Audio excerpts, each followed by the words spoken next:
A Pevida Notre Dame Intermédica é operadora de plano de saúde com a maior rede própria de atendimento do Brasil. Só no Amazonas, são 20 unidades para cuidar com carinho da nossa gente. É saúde de qualidade mais perto de você.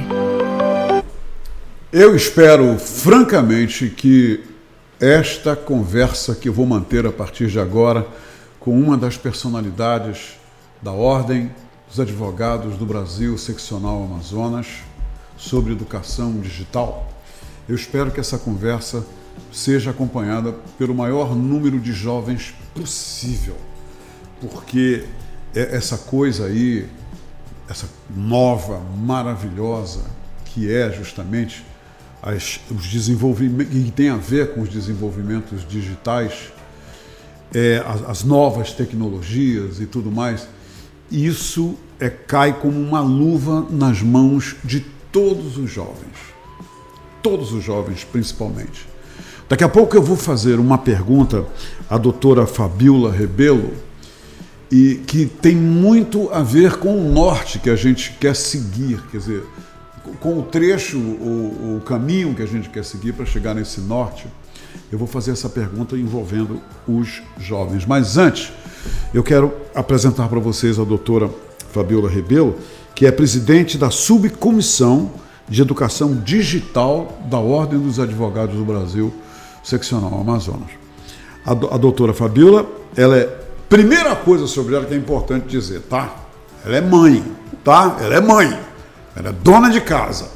E também advogada e servidora pública, ela é palestrante e consultora em educação digital, presidente da Subcomissão de Educação Digital da OAB e especialista em psicologia positiva e desenvolvimento humano e pós-graduanda em dependências tecnológicas.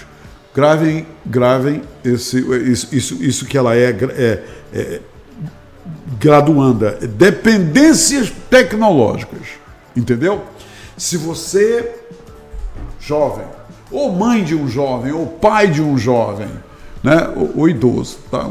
Eu estou aqui curioso porque sou idoso, eu estou aqui morrendo de curiosidade no início dessa entrevista, porque eu sou aquele educando digital que a minha sala de aula é o mundo inteiro, é onde eu vou pescando, eu vou aprendendo coisas. Eu vim aqui hoje para aprender.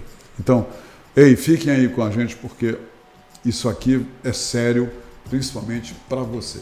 Doutora Fabiola Rebelo, a senhora nem imagina o quanto a senhora é bem-vinda, mas a senhora é muito bem-vinda. Muito obrigada, boa tarde, Humberto. Em primeiro lugar, agradecer pelo convite, né? É uma honra estar aqui, né, num portal tão renomado aqui de Manaus. E boa tarde a todo mundo que está assistindo a live aí no Facebook, quem vai assistir depois gravado também. É um prazer estar aqui e conversar com vocês sobre esse tema, como você falou, tão importante, né? Doutora, diga pra gente qual é o papel da Subcomissão de Educação Digital na OAB. Primeiro, esse povo tem que entender isso. Em que a senhora atua, que a senhora aplica a sua expertise e como a senhora faz isso na Subcomissão de Educação Digital da OAB. Isso é coisa nova, né? Porque a gente não ouvia antes. Olha, lá na OAB tem um departamento que a gente chama de Subcomissão de Educação Digital. Isso é novo. Qual é a missão dessa subcomissão, doutora? Então, Humberto, a subcomissão, já está dizendo o nome sub, ela está dentro da Comissão de Direito Digital, Startup e Inovação da OAB. Dentro da Comissão de Direito Digital tem algumas subcomissões, dentre elas a nossa Comissão de Educação Digital. Mas o que acontece? A educação digital, ela já existe há muitos anos, ela não existe agora, a partir de janeiro, quando foi editada a lei, né? Já é um conceito que vem sendo trabalhado desde 2007, quando foi iniciado o projeto lá do Marco Civil da Internet. Então já é um conceito que vem sendo trazido desde essa época. E é justamente desde essa época que eu comecei a estudar exatamente esse conceito. E havia muitos conflitos, né? As pessoas até têm conflitos até hoje sobre o que é a educação digital. Com certeza essa lei nova trouxe uma delimitação bem mais tranquila para a gente, digamos assim, estabelecendo o que é realmente a educação digital. Mas quando nós criamos a subcomissão dentro da comissão da OAB, foi com o intuito de trazer essa visão sobre a responsabilidade no mundo digital, sobre a ética dentro do mundo digital. Nós já fizemos alguns eventos, alguns meetups, onde a gente trouxe profissionais para falar sobre isso, voltados para o mundo corporativo, nessa questão da ética do ambiente digital dentro do mundo corporativo, como é que isso influencia dentro das relações de trabalho. Nós já fizemos eventos voltados para os idosos, sobre a educação digital, a inclusão digital de idosos. Nós já fizemos alguns eventos também voltados principalmente para crianças e adolescentes, para falar sobre essa questão do uso responsável, da ética, das responsabilidades dos pais sobre o uso dessa internet. Então, assim, a educação digital, ela envolve vários aspectos, mas quando nós pensamos na educação digital dentro da comissão, foi nesse sentido, de trazer esse olhar mais sobre a ética e a responsabilidade dentro do ambiente digital. Hoje, claro, a gente está fazendo um planejamento ainda para o ano de 2023, porque essa lei trouxe uma regulamentação sobre o que é a educação digital. Ela foi sancionada em janeiro agora, não foi, doutora? Em doutora? janeiro, é super novinha, né? Sim. Tanto é que você encontra pouquíssimas pessoas falando sobre ela, porque é algo que ainda é muito novo. Ela é uma lei que ainda vai ser implementada, né? Vai ser uma caminhada grande. Eu já digo de antemão, né, para todo mundo, vai ser uma caminhada grande. Mas depende de nós também fazer com que a lei funcione, né? Porque a internet, na verdade, doutora, eu gostaria muito de saber a sua opinião. Não é terra de ninguém, não, né? Claro, a internet agora tem regulações, tem um sentido voltado para a ordem e que obriga as pessoas, me corrija se eu estiver errado, obriga as pessoas a usarem a internet, quer dizer, as mídias digitais com responsabilidade, não é? Porque senão vão ter que arcar com as consequências. É isso, doutor? Com certeza. Mas o que acontece? Quando você estuda especificamente sobre o direito digital, você passa a compreender que as leis que nós temos para o nosso ambiente físico, digamos assim, vale para o ambiente virtual. Sempre valeram. Só que a gente sempre teve... Não são novas leis, não, né? São as leis que estão aí, que valem também. Exato, elas valem. Todas valem para o ambiente... Eu não gosto do nome real, eu não gosto desse termo, sim, né? Porque o digital hoje, o virtual nosso, também é real, sim, né? Sim. Mas, digamos, o digital e o físico. Sim. Então, as leis valem para ambos os ambientes. Mas, claro que há 2 décadas atrás, ainda era difícil esse manuseio pelos próprios juristas, pelos operadores do direito. A gente não tinha ainda algo construído. Aí, claro que em 2014, quando saiu o Marco Civil da Internet, facilitou muitas coisas para a questão dos juristas em si terem realmente um embasamento melhor para utilizar todas as outras leis. Mas qualquer fato que acontece no mundo virtual, a lei se aplica da mesma forma como se fosse no mundo físico, digamos assim. Então não existe, tem que ter uma lei só para a internet. Entendi, não, ela se aplica da mesma forma. Mas claro que o nosso ordenamento jurídico, ele exige algumas formalidades, algumas conceituações, que no caso dessa lei nova que saiu sobre a educação digital, também traz conceitos importantes, né?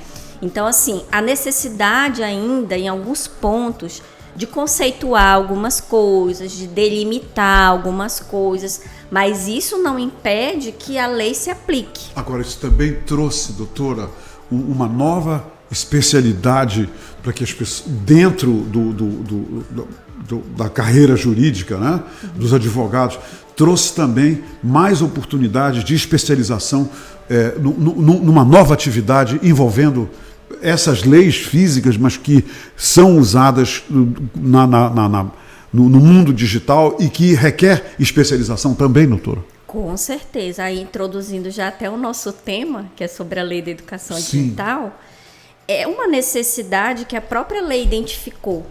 Os cidadãos têm que ter acesso a um ensino e a oportunidades de uma pós-graduação, de um mestrado, de um doutorado ou de cursos profissionalizantes que tragam ele para essa realidade do mundo de hoje.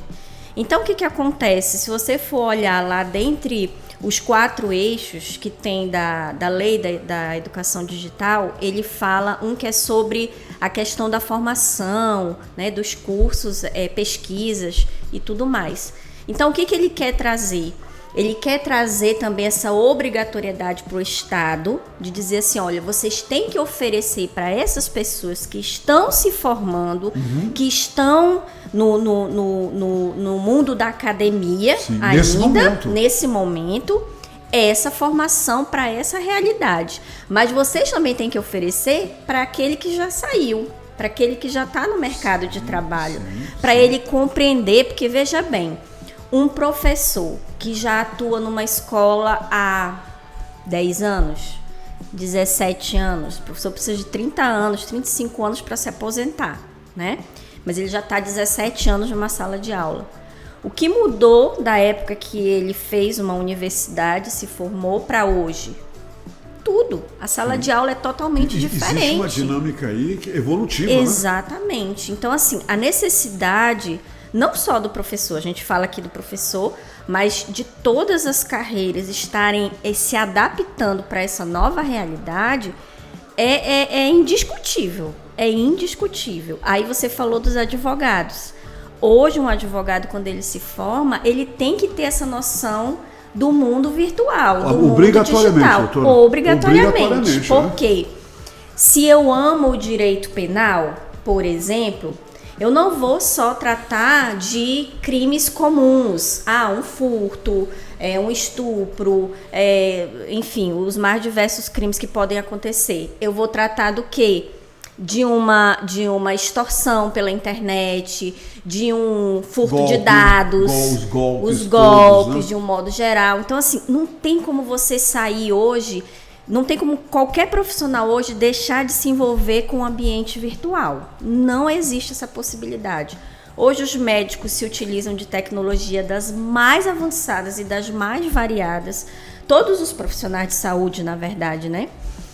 Então, assim, os jornalistas, todos os profissionais, a gente está com o mundo digital aí nas nossas mãos, sim, o tempo inteiro. Sim. Então, se eu não sei tirar um bom proveito de todos esses recursos para minha profissão, eu vou ficando para trás. A senhora está dizendo, então, doutora, deixa eu ver se eu troco esse em miúdos, porque eu falei na abertura da nossa conversa que eu ia fazer uma pergunta para a senhora que tem tudo a ver com os jovens.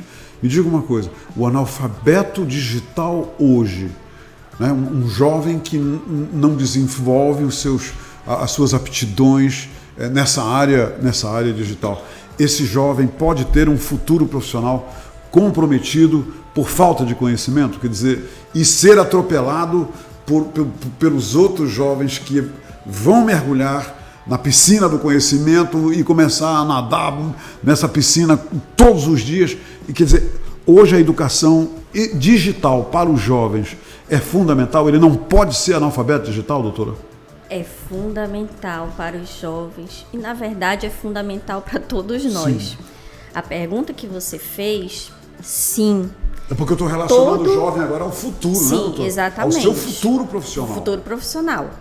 É claro que se eu não tenho na minha formação acadêmica, e aí eu falo até o próprio ensino médio, tá? Porque a gente sabe que uma boa parte da população não chega a entrar numa universidade, né?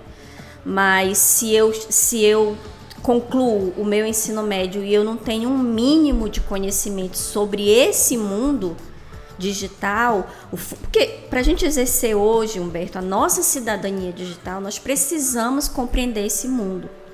Hoje, um idoso, para ele tirar o seu dinheiro, o seu benefício, a sua aposentadoria, ele tem que ir até um caixa eletrônico, sim, ele tem que ouvir o robô no telefone, ele tem que saber compreender aquela mensagem, ele tem que entender que ele não está falando com uma pessoa, com um ser humano, ele está falando com uma gravação.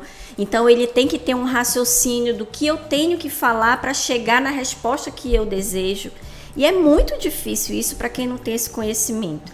Aí você vê um jovem que sai de uma escola, que quer entrar no mercado de trabalho em uma função das mais simples, digamos assim. Eu quero ser um vendedor, eu vou ser um vendedor de uma loja, né, que não exige uma formação mais aprofundada, digamos assim. Quando eu chego em uma loja, eu tenho que saber o quê? Eu tenho que saber operar um computador para eu poder ir lá e ver se aquela mercadoria tem no meu estoque, qual é a quantidade de peças, a cor, o tamanho. Nas farmácias eles verificam se o remédio existe em outra farmácia. Em outra unidade. É isso, então, assim, eu tenho que saber o mínimo de operacionar aquele equipamento. Eu tenho que entender como funciona um sistema, né? Que isso a lei da educação digital fala também. Você ter esse pensamento computacional. Você entender que tudo que a gente faz hoje é feito através de sistemas computacionais. Né? Então que você tem que entender como isso funciona para poder você saber resolver certos problemas, né? No seu dia a dia ali. Doutora Fabíola, eu vou falar uma coisa só para a senhora, tá? É o seguinte, eu vou falar um número da lei. Eu estou com o número da lei aqui. Olha lá. É o seguinte, aqui diz, eu estou com a lei aqui, né? Sancionada pelo presidente da República. Sim. Eu vou ler aqui rapidamente, que eu gostaria que a senhora comentasse uma coisa. A lei institui a Política Nacional de Educação Digital e altera as leis né, de 96, de diretrizes e bases, e o número da lei, a lei a lei é 14.533, tá? A lei, essa lei aí, que nós estamos falando agora, é 14.533. Aí ela altera, todo mundo aí. Aí, o presidente da República faz saber, o Congresso Nacional decreta e eu sanciono. Porque ele sancionou a lei. Agora, eu gostaria que a senhora comentasse isso aqui. A lei, né, falando da integridade da lei, eles falam aqui, a PNED apresenta os seguintes eixos estruturantes e objetivos: inclusão digital, educação digital escolar, capacitação e especialização digital, pesquisa e desenvolvimento, que a senhora citou agora, em tecnologias da informação e comunicação. Aí tem vários itens e eu topei neste aqui, doutora. É o artigo 3º, que eu gostaria que a senhora, por favor, comentasse. O eixo educação digital escolar tem como objetivo garantir a inserção da educação digital nos ambientes escolares, nas escolas, nos grupos escolares, em todo canto, né? Nos ambientes escolares, em todos os níveis e modalidades, a partir do estímulo ao letramento, olha que palavra interessante, letramento digital e informacional e a aprendizagem de computação, de programação, de robótica e de outras competências digitais englobando. Aí, ou é uma aí é tudo especificado. Doutora, me diga aqui uma coisa. Essa é a pergunta. A senhora conhece alguma escola do sistema governamental ou municipal, né, escolas públicas, que já estão trabalhando direto com salas, que tenham computadores, que os alunos estão aprendendo, estão já se beneficiando da lei? Ou, por a lei ser muito nova, de janeiro, já há um preparativo por parte do governo municipal ou estadual para que isso, segundo a lei, venha a se tornar uma realidade? Vamos organizar. Eu fiz um monte de perguntas, não foi? Mas eu vou organizar por ordem cronológica. Por favor, a senhora é advogada, por favor. Dentro da educação, que foi a pergunta que você me fez, se isso já chega nas escolas. Para levar essa educação para as escolas, né? O que acontece? O fato de você inserir essa necessidade de eu entender esse mundo digital, isso já existe há muito tempo, como eu lhe falei, desde 2007 que esse conceito vem sendo trabalhado, foi inserido lá na lei do Marco Civil da Internet, lá já não tem o termo educação digital. O termo educação digital veio nessa lei de janeiro. A partir de agora, exato. Né? Mas o conceito em si, ele já existia. Era exatamente isso. Lá na lei do Marco Civil da Internet, ele fala em um dos artigos, salvo engano é o 26, ele fala que é obrigação do Estado passou a ser, já desde 2014, quando saiu o Marco Civil da Internet, passou a ser obrigação do Estado também a responsabilidade sobre a educação, que trata desses meios digitais, a responsabilidade, desenvolver a cidadania digital. Sim. Isso já está lá no Marco Civil desde 2014, desculpa. Em 2017, a Base Nacional Comum Curricular foi renovada. Quer dizer, ela foi renovada antes, mas ela passou a vigorar em 2017. Então, com a Base Nacional Comum Curricular, que é que vai dizer o que os alunos têm que desenvolver nas escolas, quais são as competências que eles têm que desenvolver nas escolas, são 10 competências, tá? É uma árvore, né, como se fosse um guarda-chuva, que tem 10 grandes competências que as escolas devem trabalhar com os alunos dentro da sala de aula, nos currículos escolares. Lá já tem a 5ª competência, que é o quê? Cultura digital. E é exatamente muito do que já fala a lei que foi editada agora em janeiro.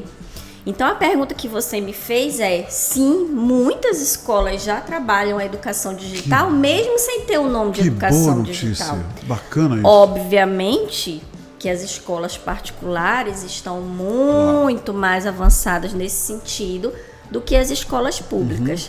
Mas eu não posso deixar aqui também de parabenizar muitas escolas públicas que têm projetos, ou mesmo, por exemplo, a própria SEDUC, do governo do estado do Amazonas, tem inúmeras atividades. Perdão que eu esqueci o nome do departamento agora, mas tem um departamento que é só para essa área específico, de ensino área, né? E tecnologia. Que legal. Então, eles trabalham a robótica, eles trabalham a programação, eles fazem...